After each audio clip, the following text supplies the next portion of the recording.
Happy Monday from the U-Haul. I'm leaving my office job to go play in the heat. It is currently 89 degrees. I am not ready for this at all. But anyway, I know I have been lacking for about a month in updates, and I'm terribly sorry, but life has gotten chaotic. Dwayne got his kidney transplant, we had Maryland, then we had Running of the Wolves, and then this weekend I was at Central PA.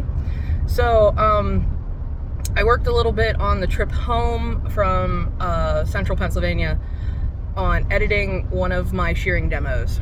So, I'm going to play that in its entirety with the questions that I normally get and how I normally do my shearing demonstrations. So, enjoy me shearing one of my sheep and answering all the questions that the general public normally has about my sheep. So enjoy, and I promise I will try and catch you guys all back up because I have a lot of good videos from Maryland and Running of the Wolves and a lot, but I've been running on E for a couple weeks now and I'm so busy I don't know if I found a new extension cord or something very important is unplugged. So I will try my best as soon as I get a day to work on some videos, but enjoy my shearing demo from the Central PA Fiber Festival.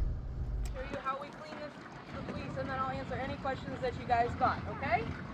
So we're gonna knock her down and shear her first.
different points.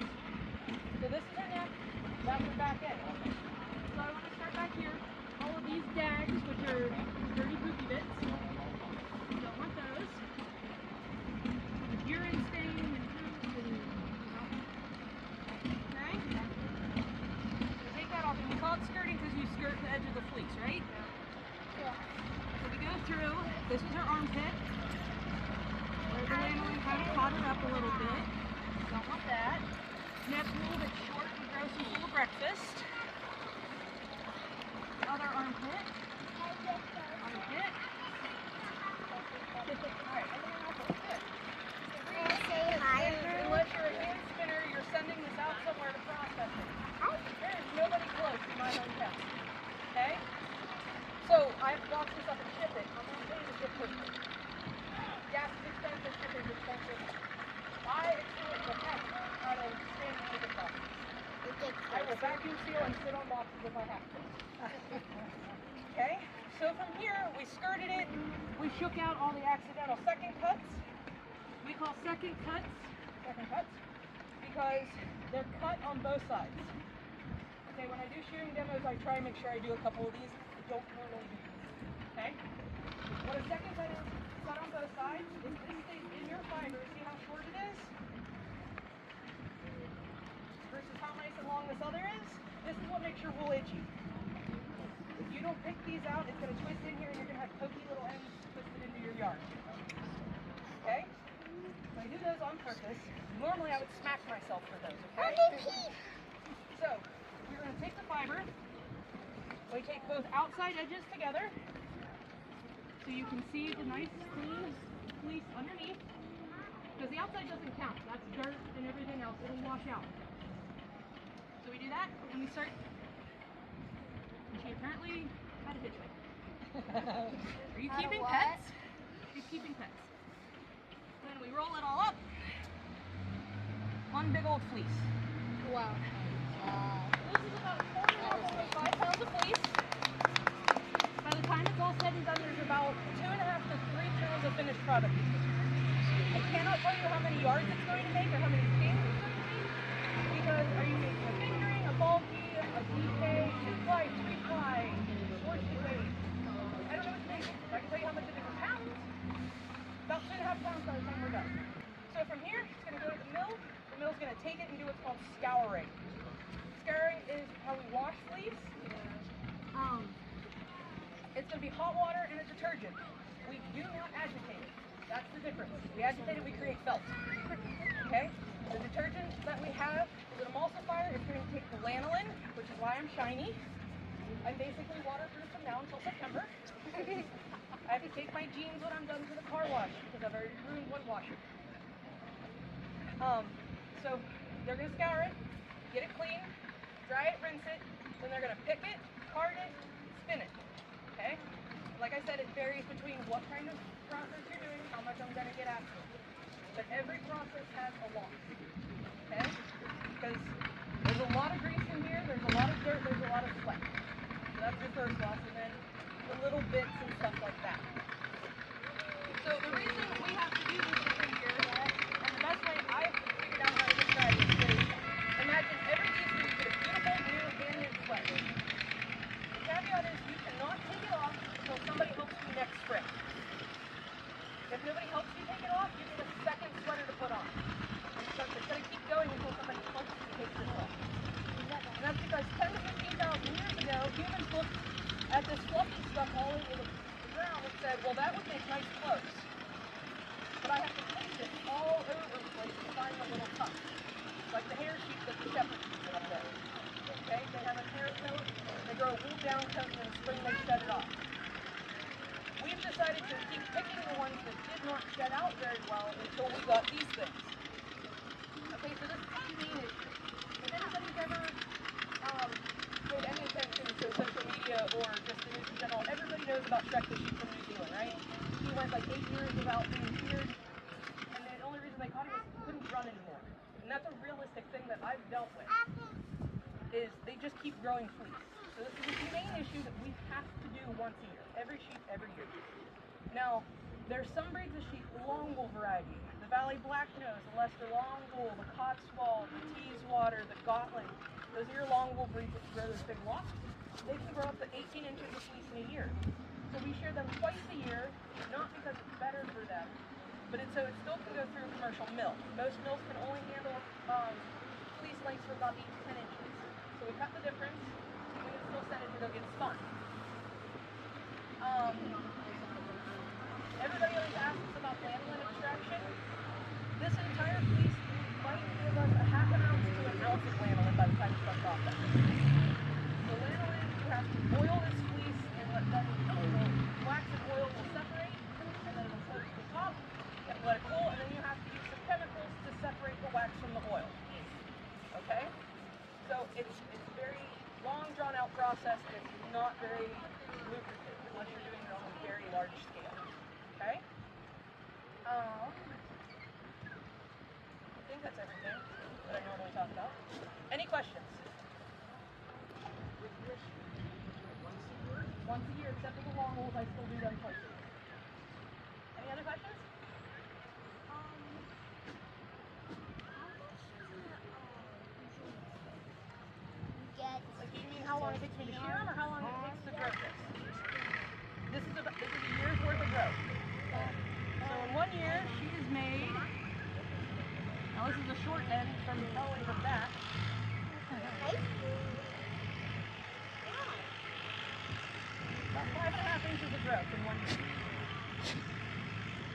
Okay? Any other questions?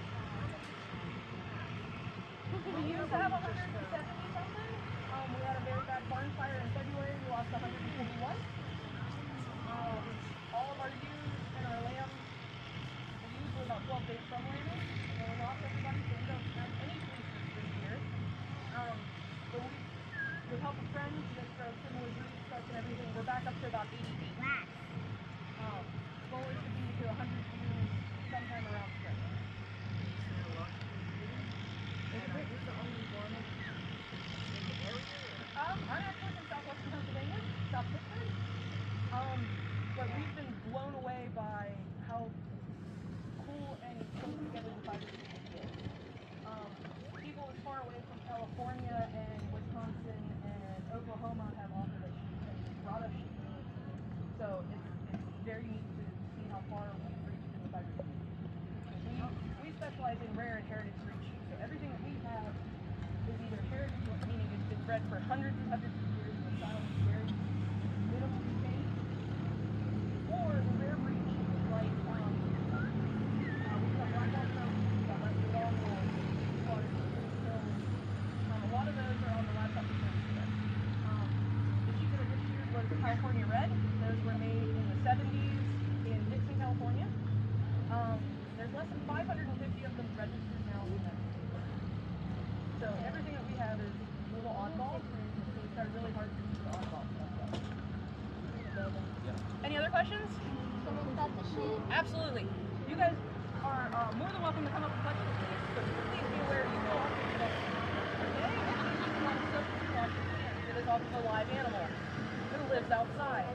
So feel free to come up and look at her fleece. California Reds are known for their weird textured fleece. If you come up and look at it, it does look like it's an oatmeal color. When you get up close to it, they have red Kemp hairs hidden inside of it, so when you spin it, it makes a beautiful red tinted oatmeal fleece. This is why I'm obsessed with this. I am a fiber floozy first. The first time I ever sheared one of these, I was like, what do I have to do to get one? You need my firstborn? I'll give you him. It's fine. So, let's go. Do you just do sheep or do you have? I do alpacas and llamas as well. You don't sound happy about it. I'm allergic to them. Okay. Everybody says, oh, they're hypoallergenic, and I'm like, it makes me itchy. And my eyes itch, my throat itches, I get snotty. Did you go to school? The long, short story of it is, I'm dumb and I like money. There's not very many shearers, very much a dying art. And I actually grew up on a dairy farm where sheep were considered field life. So I never liked sheep, and even when I went to school, I have a degree in animal sciences. I took zeros on sheep labs. I wouldn't go. Like, I don't even know about sheep. And funny how life works. But a friend of mine tried to get me to learn how to shear, and I was like, nah, I'm good. And she had me come and help during shearing day. I watched 3 guys get the snot beat out of them all day. She said, do you have any interest in learning how to do that? I said, no, that looks like a lot of work. And then she just went like this as a check. And I went, well, wait a minute, I'm dumb, and I too like it. I got this one. So I went to Maryland Shearing. Most state extensions have a shearing school where you can go and learn, raise your hand on some sheets and learn. And I learned, and now this is 6 years in, and now I travel the nation teaching about keeping fiber and shearing. Your sheep To be more comfortable afterwards. They're not normally chilled. They're pretty good at self-regulation. I shear in January and February as well.